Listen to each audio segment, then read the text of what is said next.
Donc,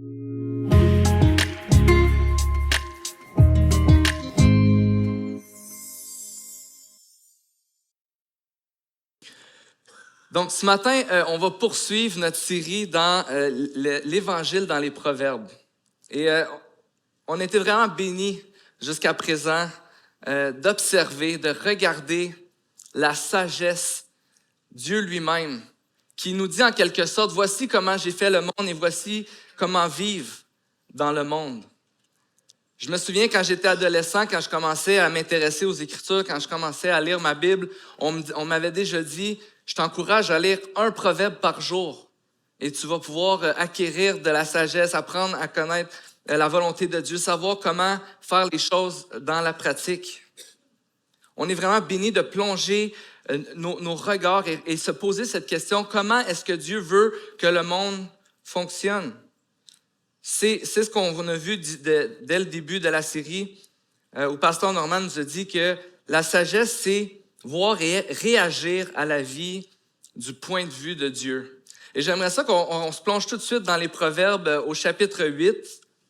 On va regarder un passage ce matin qui nous parle de cette sagesse. Proverbe 8, versets 22 à 36. Donc, Proverbe 8, verset 22 dit « L'Éternel me possédait au commencement », en parlant de la sagesse, au commencement de son activité, avant ses œuvres les plus anciennes. J'ai été établi depuis l'éternité, dès le début, avant même que la terre existe. J'ai été mis au monde quand il n'y avait pas de mer, pas de source chargée d'eau, avant que les montagnes ne soient formées, avant que les collines n'existent. J'ai été mis au monde. Il n'avait encore fait ni la terre, ni les campagnes, ni les premiers grains de poussière du monde. Lorsqu'il a disposé le ciel, j'étais là. Lorsqu'il a tracé un cercle à la surface de l'abîme, lorsqu'il a placé les nuages en haut et que les sources de l'abîme ont jailli avec force, lorsqu'il a fixé une limite à la mer pour que l'eau n'en franchisse pas les bords, lorsqu'il a tracé les fonds de la mer, j'étais à l'œuvre à ses côtés.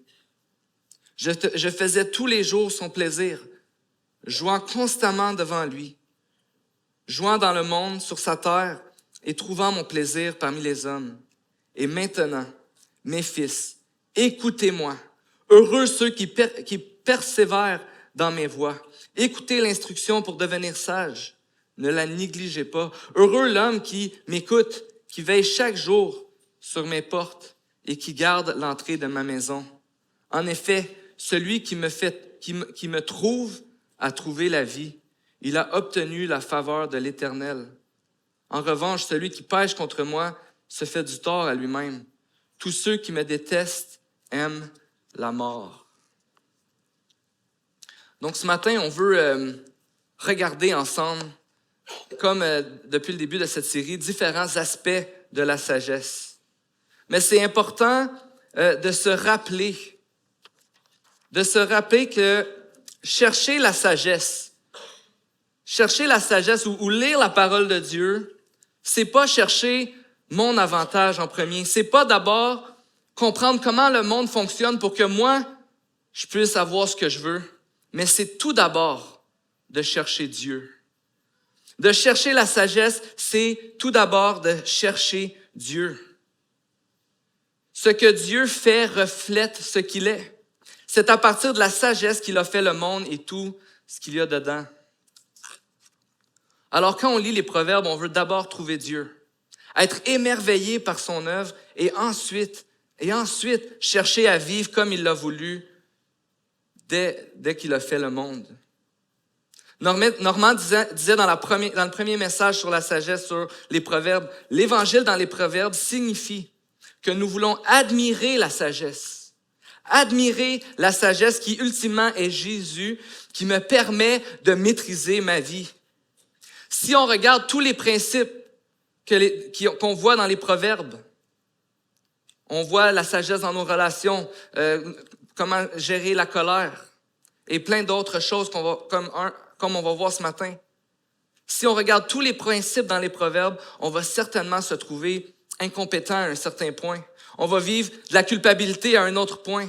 Mais voici la beauté de l'Évangile. Voici la beauté de la sagesse de Dieu. Jésus, la sagesse ultime, a vécu une vie parfaite. Il n'a jamais échoué à mettre en pratique aucun de ces principes qu'on regarde ensemble. Mais pourtant, il a été mis à mort. Pas parce qu'il a manqué de sagesse, mais parce que nous avons poursuivi notre propre sagesse et nous avons rejeté Dieu. À la croix, Jésus a pris sa sagesse et il nous l'a donnée en échange de notre désobéissance ou, dans ce cas-ci, de notre manque de sagesse. Dieu a pourvu au moyen pour que je puisse être réconcilié avec lui et vivre heureux pour toujours. Et c'est à la lumière de cette réalité-là que je peux vivre. Et que je peux vivre avec cette promesse qu'on va être heureux. Heureux celui qui met en pratique la sagesse ou qui écoute la sagesse de Dieu.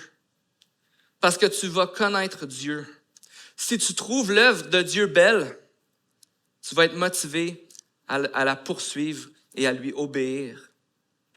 Et c'est vraiment à ce moment-là, quand on lit notre Bible, quand on entend les enseignements de la parole de Dieu, quand on discute entre nous, peut-être dans nos groupes, où on entend des enseignements, c'est vraiment à ce moment-là qu'on peut se poser la question, une fois que j'ai réalisé que tout ce que Dieu a fait pour moi et que j'ai le goût de lui obéir, c'est à ce moment-là que je peux me poser la question, Dieu, qu'est-ce que tu penses de telle ou telle chose? Qu'est-ce que tu veux que je fasse avec telle ou telle chose dans ma vie? Parce que la réponse de l'œuvre de Dieu à notre égard est l'obéissance. Et ce matin, on veut prendre un de ces sujets qu'il y a dans les Proverbes et qui se retrouve à plusieurs endroits dans les Proverbes. Vous allez voir, on va regarder plusieurs passages ici et là. Mais on veut demander à Dieu, Dieu, qu'est-ce que tu veux que je fasse avec mon argent? On veut regarder la sagesse de Dieu à l'égard de l'argent. Là, peut-être j'en entends quelques-uns qui se disent « Ouf, on va parler d'argent un matin. » Peut-être que tu n'as pas l'habitude de parler d'argent avec d'autres personnes. Peut-être que c'est un sujet qui est très personnel pour toi. J'en parlais dernièrement avec des amis, puis je me disais, c'est vrai que c'est rare qu'on parle de ces choses-là, même ensemble, entre amis. Mais quand on regarde à quel point la parole nous parle de l'argent, quand on regarde à quel point l'argent fait partie de nos vies, est une partie essentielle de nos vies, on ne peut pas ne pas considérer ce que la Bible nous enseigne. Parce que la Bible nous enseigne que l'argent a un grand potentiel dans nos vies. Elle a le potentiel d'être utilisée pour honorer et servir Dieu, mais elle a le potentiel de nous éloigner de Dieu et de devenir un Dieu dans nos vies. J'ai lu un livre dernièrement qui s'appelait « Argent, don de Dieu ou Dieu ». Et voici la question qu'il était en train de poser. Est-ce que l'argent est un don de Dieu dans ta vie ou est-ce que l'argent est un Dieu dans ta vie? Donc, à la lumière de ça, je suis convaincu qu'on a besoin d'en parler ensemble, d'en parler entre nous et de pouvoir s'aider à avoir une vision juste de ce que Dieu nous demande de faire avec notre argent. Et j'aimerais ça vous raconter une histoire ce matin. L'histoire de deux hommes. Deux hommes qui se sont rencontrés à la Harvard Business School. Ces deux gars-là avaient le même objectif dans la vie, mais pour deux raisons différentes. Les deux hommes voulaient faire énormément d'argent. Leur objectif dans la vie, c'était de faire beaucoup d'argent. Le premier, John, depuis qu'il est petit, il voit son père arriver à la maison après le travail. Son père vide ses poches puis il met tout le change de la journée dans un pot. Et il voit le pot s'accumuler. Et John raconte dans son histoire que dès cette journée-là, j'avais hâte de voir mon père arriver à la maison puis voir combien d'argent qu'il allait avoir dans le pot. Il dit, depuis cette journée-là, mon désir, c'est de faire le plus d'argent possible dans la vie pour en accumuler le plus possible. Mon but, c'est de faire le plus d'argent possible, d'accumuler des richesses, d'être une des familles avec le plus de richesses aux États-Unis. Ça, c'était son rêve. Greg, lui, son but dans la vie est de faire le plus d'argent possible pour prendre plaisir dans la vie maintenant. Faire de l'argent pour pouvoir aller dans des bons restaurants, faire des beaux voyages, pouvoir la dépenser maintenant. Et les deux hommes nous racontent cette histoire.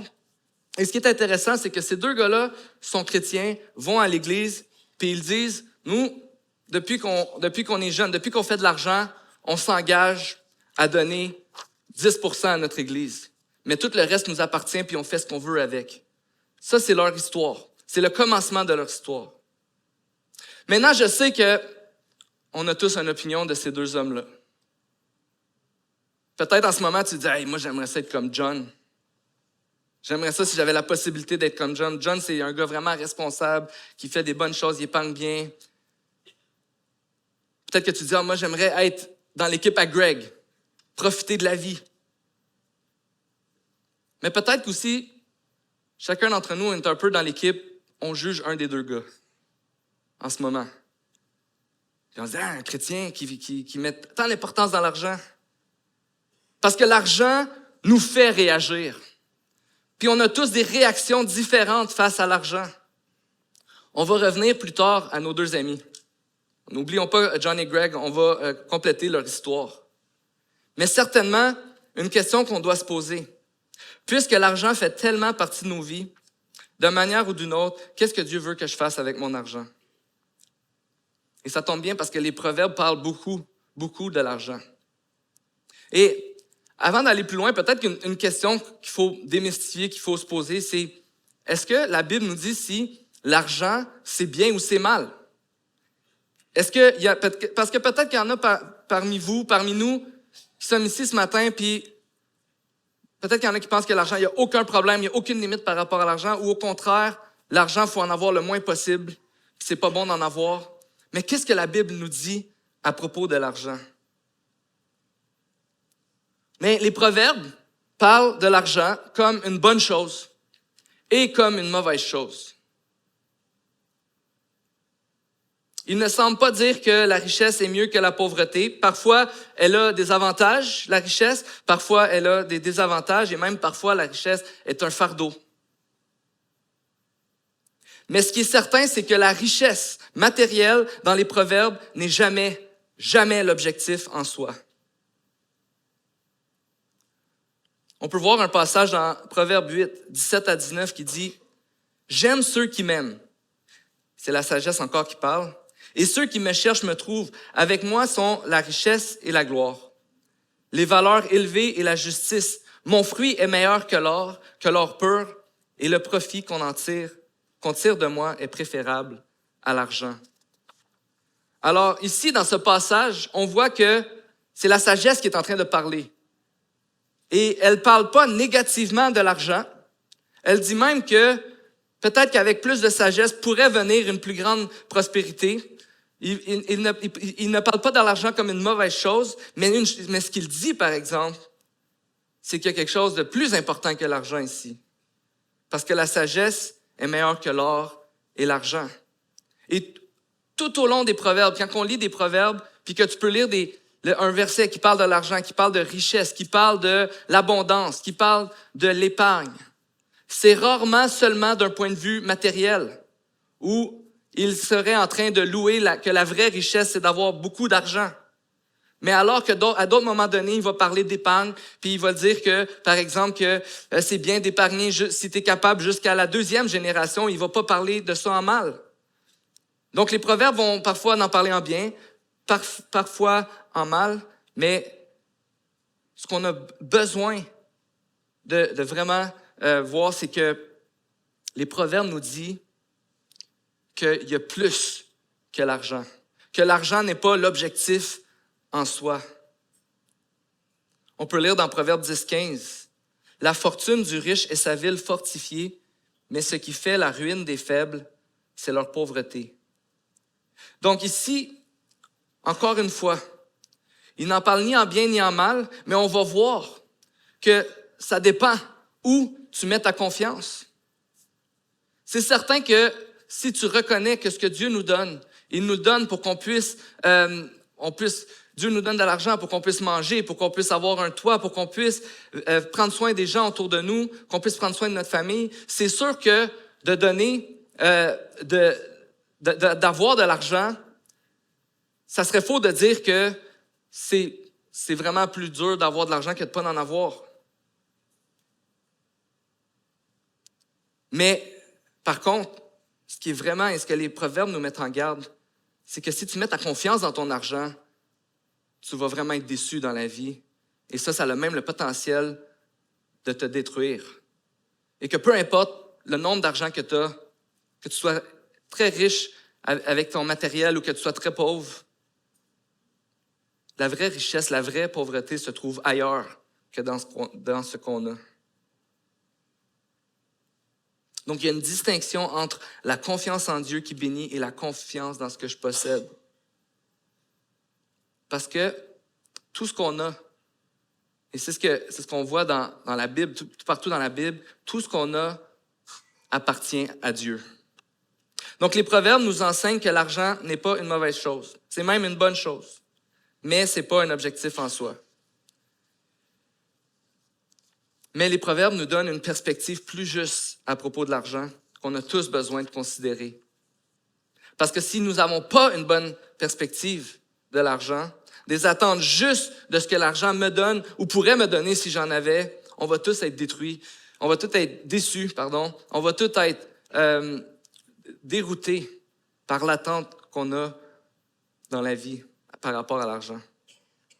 Donc ce matin, j'aimerais qu'on puisse regarder ensemble quelle est la mise en garde que les Proverbes nous donnent à propos de l'argent et comment contrer cette mise en garde. Cette mise en garde, c'est que le plus grand danger par rapport à l'argent, c'est l'amour de l'argent. Quand l'argent devient un Dieu dans nos vies. Et j'aimerais te proposer dès maintenant que ce message ne s'adresse pas seulement à... je vous ai parlé de John et de Greg, on va revenir à ces deux gars-là. Quand j'écoutais leur histoire, je me disais, il y a vraiment comme des mondes différents par rapport à ceux qui ont de l'argent et ceux qui n'en ont pas. Mais les mêmes principes, cette même mise en garde s'adresse à chacun d'entre nous. Le danger que peut apporter l'amour de l'argent dans nos vies. Encore une fois, si je reviens à Proverbes 10-15, on lit « La fortune du riche est sa ville fortifiée, mais ce qui fait la ruine des faibles, c'est leur pauvreté. » Alors que les Proverbes nous enseignent sur l'argent, on peut voir que le problème avec l'argent n'est pas d'en avoir, mais c'est cet avertissement-là. Si tu mets ta confiance dans ton argent, tu vas être déçu. C'est ce danger de mettre notre confiance et notre identité dans l'argent et dans ce qu'il peut nous apporter. Ici, dans ce passage, on voit que ce qui fait la confiance du riche, c'est son argent. L'image de la ville fortifiée ici, c'est qu'autrefois, puisque les villes fortifiées et ceintes de murailles étaient des lieux sûrs, c'était comme des lieux de sécurité, eh bien, les plus riches voulaient habiter dans les villes, alors que pour les plus pauvres, il n'y avait pas les moyens d'habiter dans les villes. Mais donc, habiter en ville indiquait qu'on avait un rang social plus élevé. Mais le texte de Proverbe 10-15 ne se contente pas de dire que le riche habite dans la ville. Il dit que sa fortune, sa richesse est sa ville fortifiée. C'est facile pour nous que l'argent devienne en quelque sorte notre identité. L'argent a le pouvoir de nous faire croire qu'il peut nous donner ce qu'on désire le plus. Combien de fois j'ai dit dans ma vie, hey, si j'avais plus d'argent, je pourrais me payer ça, je pourrais avoir ça, puis là, j'aurais moins de problèmes avec ça. Ou... Il y a toutes sortes de manières où on peut voir ça, mais l'argent a le pouvoir de nous faire croire qu'il peut me donner ce que je désire le plus. Un des plus grands mensonges que nous arrivons à nous faire croire, c'est que notre identité se trouve dans ce que nous faisons et dans ce que nous avons. Alors, c'est pour ça que l'argent devient intéressant. Quand je crois que je suis ce que je fais et ce que j'ai, eh bien alors, je peux mettre beaucoup de fierté dans ce que j'ai, dans ce que je vaux, dans ce que les gens pensent de moi, et on arrive facilement à penser que l'argent peut nous donner ça. dans Genèse 3, au tout début de la Bible, alors que Dieu crée un monde qui est bon, qui est parfait, il crée les êtres humains, il les place dans un jardin, il va leur dire, vous pouvez, tout ce que j'ai fait pour vous est bon. Vous pouvez manger de tous les arbres, du fruit de tous les arbres qu'il y a ici, sauf d'un seul arbre, l'arbre de la connaissance du bien et du mal. Celui-là, le jour que vous allez en manger, vous allez mourir. Et Dieu dit, mais tout ce que j'ai ici, c'est bon. Et les êtres humains avaient une bonne relation avec Dieu, une bonne relation avec la terre dans laquelle ils vivaient. Dieu savait ce qui était bon pour eux et eux savaient que Dieu savait ce qui était bon pour eux. Il n'y avait aucun doute là-dessus. Mais arrive Genèse 3 et il y a un serpent qui arrive et qui parle avec Ève et Adam était là aussi, on le voit dans le passage, et qui incite les êtres humains à manger de l'arbre, du fruit de l'arbre de la connaissance du bien et du mal. Et voici ce que le serpent leur répond. Parce qu'au début, il dit, ben non, Dieu ne veut pas qu'on en mange. Mais le serpent dit, vous n'allez pas mourir si vous en mangez. Mais Dieu sait que si vous en mangez, donc si vous faites quelque chose, si vous en mangez, si vous prenez action, si vous prenez les choses en main, si vous faites quelque chose, Dieu sait que vous serez comme Dieu, vous allez connaître le bien et le mal. Donc si vous mangez, si vous faites quelque chose, vous serez quelqu'un et vous allez pouvoir définir vous-même qui vous allez être, connaissant le bien et le mal. Vous allez pouvoir décider ce qui est bien, vous allez pouvoir décider ce qui est mal comme Dieu et vous n'aurez plus besoin de Dieu finalement pour gérer votre vie. Et depuis ce jour, nous arrivons à croire, et c'est une des conséquences du péché, nous arrivons à croire que, on n'a pas besoin de Dieu parce que nous sommes ce que nous faisons et ce que nous avons. Donc, l'argent en soi n'est jamais le problème, mais elle est certainement une mesure de notre adoration, de ce qui est vraiment important pour nous, parce qu'elle a le pouvoir de nous faire croire qu'elle peut nous dire qui nous sommes. Mais Proverbe 18, 11 dit, « La fortune du riche est sa forteresse. Dans son imagination, elle est comme une haute muraille. » Dans son imagination, elle est comme une haute muraille. Voici ce que les proverbes nous enseignent. Alors qu'on croit que l'argent peut nous faire croire que nous sommes ce que nous avons ou ce que nous faisons, eh bien, c'est tout ce que l'argent peut faire. Nous faire croire. Nous faire croire. Il dit ici, c'est dans son imagination que sa fortune est comme une haute muraille. C'est une illusion, parce que la vraie richesse ne se trouve pas dans les biens matériels.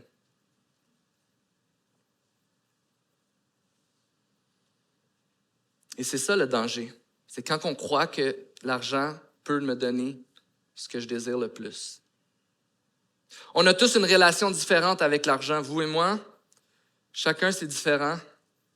Et même si on regarde l'histoire de John, pour lui, l'argent apportait un héritage, une reconnaissance incroyable pour sa famille. Ce rêve d'être parmi les grandes familles aux États-Unis qui pouvaient vivre de leur richesse. Mais Greg, lui, quand il a rencontré John, il a dit « Moi, je le trouvais vraiment bizarre de rien faire avec son argent, ce gars-là. » Parce que lui, sa façon de voir les choses, c'est que l'argent apportait un plaisir, une satisfaction, un certain pouvoir, un statut social. Mais peut-être que pour toi, l'argent, c'est égal sécurité, paix, peut-être la popularité. Je dois dire que dans ma propre vie, je suis en train d'apprendre c'est quoi ma propre relation avec l'argent. Et je réalisais dernièrement que pour moi, c'était pas le fait d'en accumuler, d'en avoir beaucoup ou pas beaucoup, ou même que pendant plusieurs années, je me vantais quasiment, pas avec les gens, mais dans ma tête. Des fois, je sais pas si vous vous vantez dans votre tête. De dire, hey, je suis bon, je fais bien ça, Seigneur. De pas mettre trop d'importance sur l'argent. Mais alors que j'ai réalisé que souvent, quand il arrive un imprévu, souvent quand on est dans des temps plus incertains comme en ce moment, quand le stress embarque puis tu te dis, hey, j'en ai-tu assez, est-ce que ça va être correct, est-ce qu'on va là, je réalisais que dans le fond, c'est pas que moi, personnellement, je mettais pas d'importance sur l'argent, mais c'est que je faisais juste me dire, ah, ben ça va bien, puis j'ai pas besoin de dealer avec ça. Mais quand la réalité frappe, tu te rends compte, OK, j'ai peut-être des fois l'impression que l'argent devrait m'apporter plus de paix et de sécurité que Dieu lui-même m'a promis qu'il allait le faire. On a tous une relation différente avec l'argent. Et bien qu'épargner est sage, que prendre plaisir dans la vie ou poursuivre une certaine ambition dans notre carrière, c'est pas mal. C'est pas des choses que la Bible proscrit. Ils sont même parfois encouragés dans la Bible. Mais ce qu'il faut garder le focus dessus, c'est que ça peut jamais être l'objectif en soi.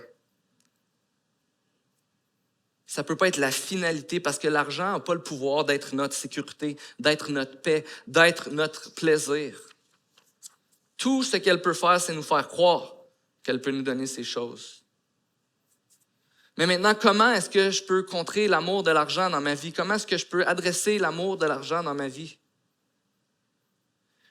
Eh bien, l'histoire de John et Greg est vraiment fascinante parce que ces deux hommes-là se sont rencontrés alors qu'ils allaient prendre un cours qui allait les aider à faire plus d'argent à Harvard, après leurs études. Et eux avaient cette conviction en tant qu'hommes qui croyaient en Jésus que pour eux, leur conviction à eux, c'était il y a un pourcentage de ma vie qui appartient à Dieu, de mes finances qui appartient à Dieu, je vais lui donner ce pourcentage-là et le reste, je peux faire ce que je veux avec. Mais les deux ont rencontré un ami qui était à Harvard, qui lui prenait un cours qui s'appelait Dieu et l'argent. Il a dit, hey, les gars, vous devriez prendre ce cours-là, vous autres aussi. Fait qu'ils ont dit, hey, on aime l'argent, on aime Dieu, on devrait prendre ce cours-là. Ils sont allés dans ce cours-là et les deux ont fait une découverte. Pour eux, c'était une découverte. Ils ont découvert que tout ce que j'ai appartient à Dieu. Et ce que Dieu me demande, c'est pas un pourcentage de ma vie, mais c'est toute ma vie. Puis en plus, il veut que je sois généreux avec ma vie, avec tout ce que j'ai. Ce que Dieu me demande, c'est d'être généreux. Donc, ces deux hommes-là sont dans ce cours-là, puis là, ils commencent à réaliser, OK, on a la conviction, Dieu veut qu'on soit généreux. Ça veut dire quoi, ça? C'était bien plus simple quand j'avais la conviction que Dieu voulait que je donne un pourcentage puis que le reste de ma vie, je m'en occupais. Mais qu'est-ce que ça veut dire quand Dieu dit qu'il veut que je sois généreux?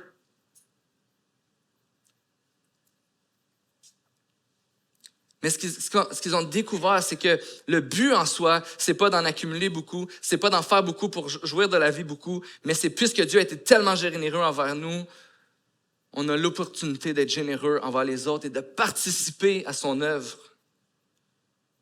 Parce que l'Évangile a le pouvoir de nous délivrer de nos fausses identités. Elle nous rappelle qu'on n'est pas ce qu'on fait, mais ce que Dieu a fait pour nous. J'aimerais te dire quelque chose ce matin. En Jésus, si tu es un enfant de Dieu, tu es plus riche que toutes les richesses que tu pourras jamais accumuler dans ta vie. En Jésus, toutes mes richesses n'arrivent pas à la cheville de ce que Jésus me donne. On n'est pas ce qu'on peut nous procurer avec notre argent. On est enfant de Dieu. Nous appartenons à celui qui possède tout et qui s'est réconcilié avec moi pour que je puisse jouir de sa présence pour toute l'éternité. Donc, voici où on peut réellement trouver notre réconfort, notre sécurité, notre paix, notre validation, notre valeur. Alors, comment contrer l'amour de l'argent? Eh bien, en pratiquant la générosité radicale dont on a été les bénéficiaires. En pratiquant la générosité radicale dont nous avons été les bénéficiaires. On a besoin d'être motivé par la générosité, comme on a vu tantôt, hein? On a besoin de trouver l'œuvre de Dieu belle pour pratiquer la générosité. Et voici quelques versets qui parlent de la générosité dans les Proverbes. Proverbe 11-18 dit « Le méchant réalise un gain trompeur, mais semer la justice produit un vrai salaire. » Ici, c'est simple. Encore une fois, comme je disais tantôt, quand les Proverbes parlent de l'argent, c'est pas toujours par rapport à un résultat matériel. Mais ici, on le voit, la vraie richesse n'est pas notre compte en banque, mais c'est ce qu'on fait avec ce que Dieu nous donne. Semer la justice. Proverbe 11, 24 dit, « L'un qui donne avec largesse devient encore plus riche. L'autre qui épargne à l'excès ne fait que s'appauvrir. » Et ça, c'est intéressant parce que ça peut aller contre plein d'autres bons principes qui parlent d'épargne. Mais si on comprend qu'ici, il y a un principe spirituel, l'argent que je donne aura un effet spirituel plus grand que toutes les richesses que je peux accumuler dans ma vie. Quand je comprends qu'il y a une richesse plus grande qui s'acquiert quand je prends soin des plus démunis et quand je contribue à l'avancement de l'Évangile, je peux voir que mon argent produit plus de richesse. Ce passage, c'est vrai, il donne un principe. Celui qui donne beaucoup va avoir plus. Est-ce que c'est toujours vrai? Est-ce que c'est vrai pour tout le monde? Mais même s'il est possible que Dieu donne plus à une personne généreuse, même ce que Dieu nous donne de plus, c'est pas pour notre plaisir ou notre bien personnel, mais c'est pour notre générosité. Parce qu'il y a toujours plus de joie à donner qu'à recevoir.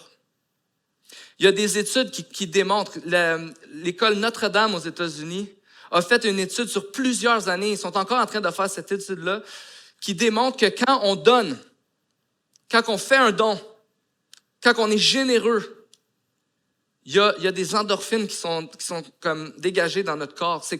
Il y a comme un plaisir dans notre physionomie, comme si on avait été fait pour être généreux. Parce qu'il y a plus de joie à donner qu'à recevoir. Proverbe 22, 9 dit, « L'homme au regard bienveillant sera béni parce qu'il donne de son pain aux plus faibles. » Être motivé par la générosité, ça c'est vraiment important. Parce qu'on est bon, nous, pour aller dans le retour du balancier. OK, Dieu veut que je sois généreux. Qu'est-ce que ça veut dire? Combien Dieu veut que je donne? Être motivé par la générosité, ça ne veut pas dire qu'il y a un montant qu'on devrait garder. Comme si tout le monde, peu importe l'argent, comment qu'on fait, on devrait avoir un montant minimum, on se contente de ça, puis ensuite, le reste appartient à Dieu, on donne. C'est la même égalité pour tout le monde. Puis si on garde plus que ça, on pêche. Il n'y a aucun endroit dans la Bible qui dit combien quelqu'un devrait garder pour lui. Mais Dieu nous demande d'être généreux. Mais je sais que parfois, on aimerait avoir des réponses claires. Mais au-delà des réponses claires, de ces calculs mathématiques, Dieu, tu veux que je donne quoi? Puis que la réponse, c'est que Dieu dit, je veux que tu sois généreux. C'est parce que Dieu veut notre cœur. Ce que Dieu veut en premier, c'est ton adoration, c'est ton cœur. Il veut que tu donnes là où est ton cœur. Il veut que tu t'investisses là où il y a adoration, où tu es en train de l'adorer, lui. Dieu veut que tu l'aimes, lui, premièrement. On n'est pas des robots qui obéissent à des formules mathématiques. Il y a dans les proverbes des principes de gestion d'argent, plein de choses qu'on ne pourra pas voir ce matin. Honnêtement, on ne pourra pas voir tous ces principes-là. Mais ce qui est important, c'est qu'on est appelé à prendre soin des nôtres. Excusez-moi, je reviens en arrière. Par rapport à il y a plein de principes dans les proverbes. Par exemple, on est appelé à prendre soin des nôtres. Et on doit être responsable avec nos finances. Comme on a vu, il y a même des principes d'épargne qui sont signes de sagesse. Mais voici la question que j'aimerais nous poser à chacun d'entre nous ce matin. Qu'est-ce qui change dans nos vies, dans notre budget, si nous poursuivons le principe d'être motivés par la générosité dont nous avons été les premiers bénéficiaires? On veut contrer l'amour de l'argent par la générosité. La générosité dont on a été les premiers bénéficiaires. Mais deux questions qu'on peut se poser et qu'on veut continuer à se poser ce matin. Encore une fois, parce on veut savoir. Comment je fais pour savoir combien je donne? À qui je donne? Greg et John donnaient régulièrement 10%, puis avec la croyance que tout leur appartenait jusqu'à temps qu'ils réalisent que tout appartient à Dieu. Et puis là, à un moment donné, ils font des études puis ils se rendent compte qu'il y a des hommes et des femmes dans leur situation qui donnent, eux, plus de la moitié de leur revenu annuel. Ils ne comprenaient pas. Dans l'Ancien Testament, par exemple, on peut voir que les gens pouvaient redonner entre 20 et même, il y en a qui pensent jusqu'à 40% à l'Église et au temple et à Dieu. Dans le Nouveau Testament, on peut voir dans les Actes que l'Église mettait tout en commun ce qu'elle avait pour s'assurer que personne ne manque jamais de rien. Zachée, quand il a rencontré Jésus, a décidé qu'il allait donner la moitié de sa fortune, en plus de tout redonner ce qu'il avait volé. L'homme riche qui a rencontré Jésus, puis il a dit, qu'est-ce que j'ai besoin de faire pour te suivre? Jésus, il dit, va et vends tout ce que tu possèdes et suis-moi. Donner généreusement comme bénéficiaire de la générosité de Dieu, c'est demander à Dieu, qu'est-ce que tu veux que je donne? Les proverbes nous enseignent le caractère de Dieu et sur l'argent, nous savons que la vraie richesse se trouve dans la poursuite de la justice, dans la poursuite de la cause de l'Évangile. Faire connaître Jésus, faire de toutes les nations des disciples. On a l'opportunité par la grâce de Dieu de participer à l'avancement de son royaume et non du nôtre. À l'Église Le Sentier, nous croyons qu'il convient de donner selon notre cœur. Et nous croyons que donner généreusement veut dire de donner avec joie et d'être empressés à prendre soin les uns des autres et poursuivre l'avancement de l'Évangile. Et l'Église, on est cette communauté, cette famille qui, ensemble, poursuivons ce rêve.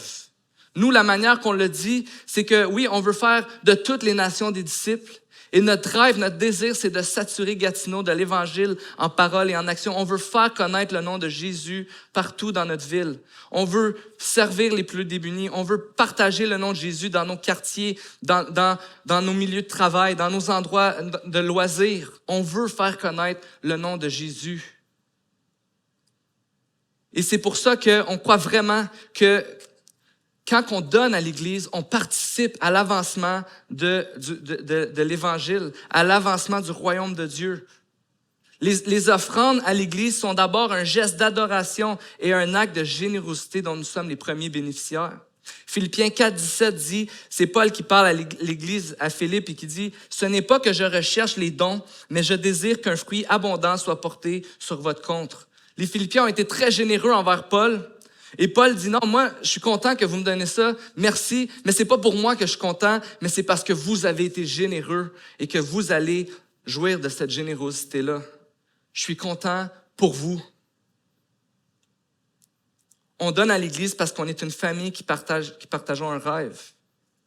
Quand tu donnes à l'Église, tu participes à ce qu'une dizaine d'églises entendent nos discours le dimanche, des églises et des individus.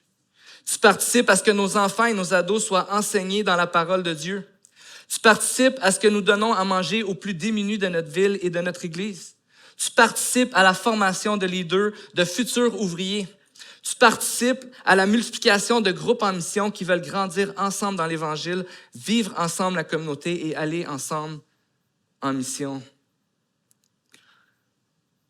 Greg, le deuxième homme dans notre histoire, a réalisé qu'avant, quand il donnait, et ça, peu importe le montant qu'on donne, quand il donnait, il disait, pour moi, c'était comme si c'était mon frais de membre.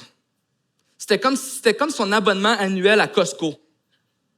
Je donnais, j'avais une carte, j'avais des services, puis c'était tout. Mais quand j'ai réalisé qu'avec mon argent, je pouvais contribuer à la mission, je pouvais participer à faire du bien,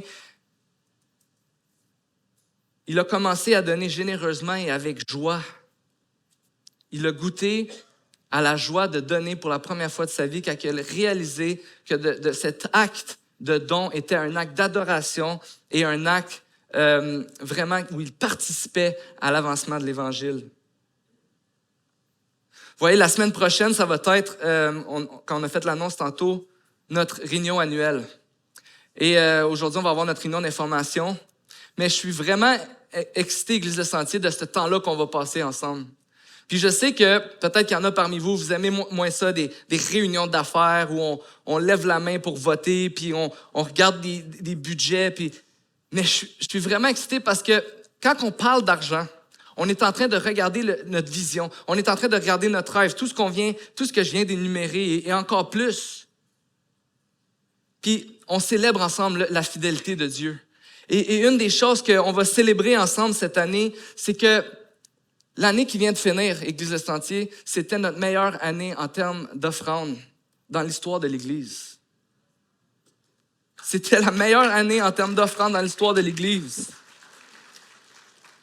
Une année un 2 ans qui a été difficile, des moments difficiles dans la vie de chacun d'entre nous dans les dernières années, mais la fidélité de Dieu qui continue envers nous.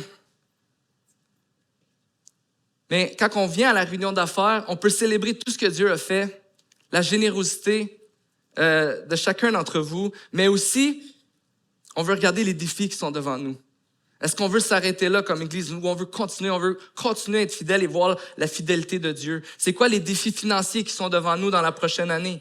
Et c'est toujours un bon moment pour chacun d'entre nous de s'arrêter et de dire, OK, comment est-ce que Dieu m'appelle à participer à ça? C'est quoi ma part dans cette vision, dans cette œuvre? Parce que nous sommes une famille et nous portons cette responsabilité-là ensemble. Quelle est la part que Dieu me demande de prendre dans cette œuvre? Mais on donne à l'Église, mais aussi on donne à ceux qui ont un besoin. On donne à ceux qui sont dans le besoin. Cette année, encore une fois, à l'Église de Sentier, on a notre campagne des paniers de Noël on veut donner 100 paniers de Noël à des familles qui sont dans le besoin.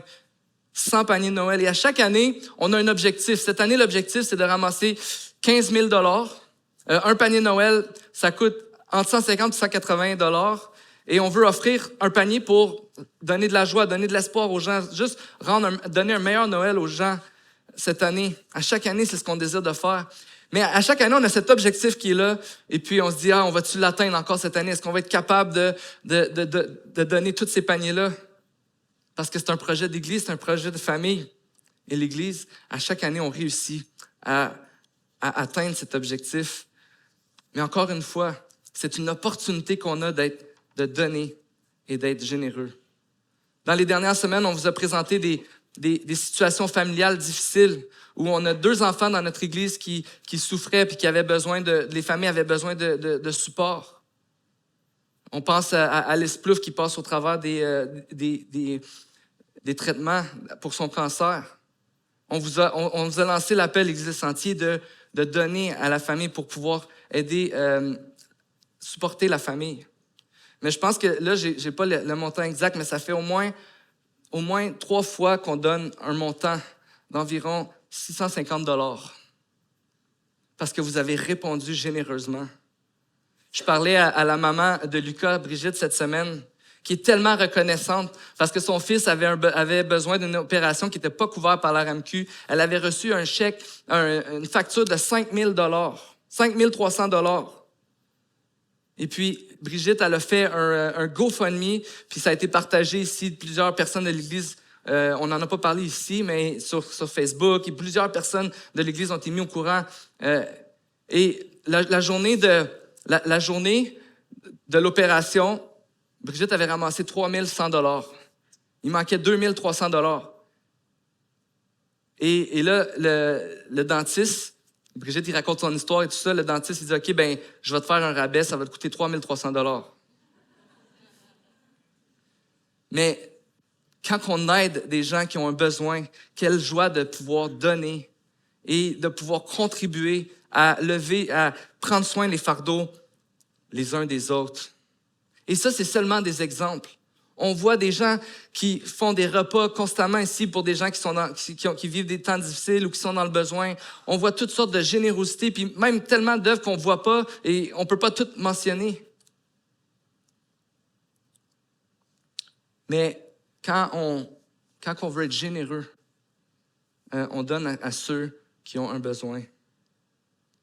Mais j'aimerais terminer ce matin en se posant la question, mais comment est-ce que je peux devenir plus généreux?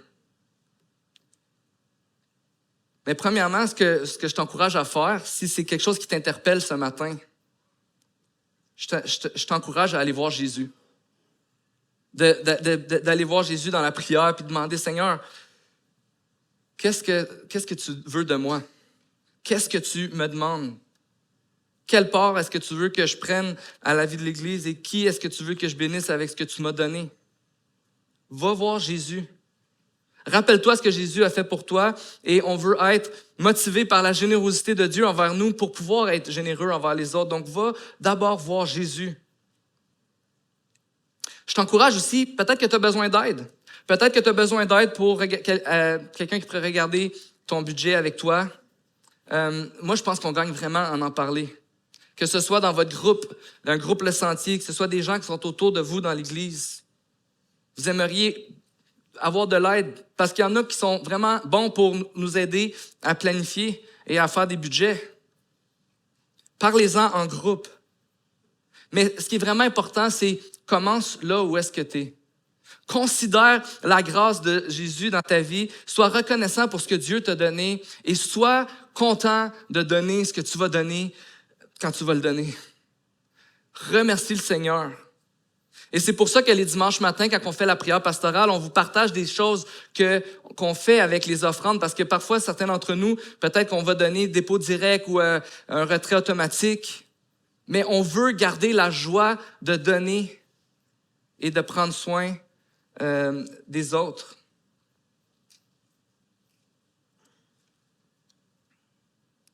Mais ce qui est vraiment intéressant, Église du Sentier, et j'aimerais terminer avec l'histoire de John et Greg, parce que les deux avaient cet objectif-là de faire beaucoup d'argent dans la vie. Aujourd'hui, John est dans le ministère. Il aide des gens à faire de la planification financière, justement, un ministère chrétien aux États-Unis. Puis quand que John, avant d'aller à l'université, il avait fait un tableau Excel, puis il avait dit, OK, c'est quoi les travails, les jobs que je peux avoir dans la vie qui vont me donner plus d'argent le plus vite possible pour que je puisse me retirer à 40 ans? Puis je pense pas qu'être dans le ministère, c'était dans sa liste. Mais Dieu l'a appelé à aller dans le ministère pour pouvoir prendre soin des autres. Et il dit dans son histoire, j'ai lutté, je voulais pas, puis à un moment donné, j'ai dit, OK, j'y vais. Mais Greg, lui, a continué à avoir un travail où il fait beaucoup d'argent. Mais toutes les deux disent, j'aurais pu vivre toute ma vie, poursuivre mes plans, et j'y serais probablement arrivé, mais je n'aurais pu jamais découvrir la générosité, la joie de donner et de participer à l'œuvre de Dieu. Et pour ces deux hommes-là, c'est ce que Dieu leur a montré. La question, c'était pas s'ils devaient faire de l'argent ou non, mais c'est qu'est-ce que je fais avec ce que Dieu me donne. Et vraiment, ce que nous voulons faire avec ce que Dieu nous donne, c'est d'être généreux comme lui, il a été généreux envers nous. Prions, Église de Sentier. Seigneur Jésus, merci pour ton amour envers nous. Merci pour ta présence dans nos vies. Merci, Seigneur, parce que nous sommes tes enfants ici. Nous sommes tous également, Seigneur, des enfants du roi des rois, remplis de l'amour de Dieu. Nous avons cette vie éternelle que tu nous donnes, Seigneur, où on peut aujourd'hui jouir de tout ce que tu nous donnes de bon. Et Seigneur, je te prie de nous aider à lutter quand on ne croit pas que c'est toi qui es meilleur, quand on ne croit pas que c'est toi qui peux nous donner la sécurité, la paix, la valeur, l'amour qu'on cherche, Seigneur. Seigneur, aide-nous à voir tout ce que tu nous donnes comme étant un outil dans tes mains, un outil que tu nous donnes pour qu'on puisse participer à ton œuvre. Merci Jésus pour tout ce que tu fais pour nous et je te prie que ce matin, on puisse être encouragés tout d'abord parce que tu as fait dans nos vies et parce que tu es la sagesse qui s'est révélée à nous. C'est dans ton nom qu'on te prie, Jésus. Amen.